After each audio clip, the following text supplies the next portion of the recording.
ரஷ்யாவிடம் எண்ணெய் வாங்குவதை இந்தியா நிறுத்த வேண்டும் என ட்ரம்ப் வலியுறுத்திய வேளையில் ரஷ்யாவிடம் எண்ணெய் வாங்குவதில் உறுதியாக இருந்தது மத்திய அரசு.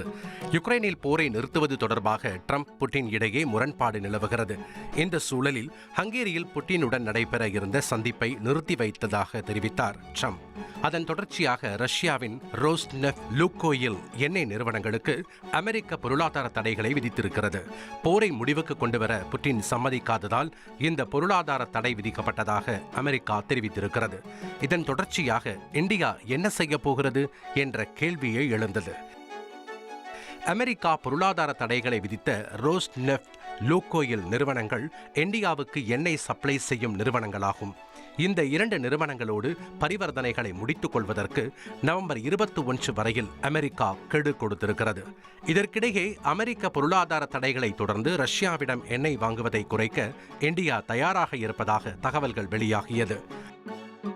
ரிலையன்ஸ் இண்டஸ்ட்ரீஸ் நிறுவனம் ரஷ்யாவிடம் எண்ணெய் வாங்குவதை குறைக்க திட்டமிட்டிருப்பதாக தகவல் வெளியாகியிருக்கிறது.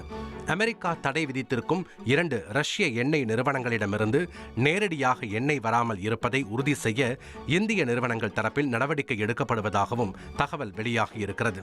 ரிலையன்ஸ் இண்டஸ்ட்ரீஸ், இண்டிகாவின் நயாரா எனர்ஜி நிறுவனங்கள் அமெரிக்கா தடை விதித்திருக்கும் ரோஸ்நெஃப்ட் நிறுவனத்திடம் அதிகமாக எண்ணெய் வாங்குகின்றன.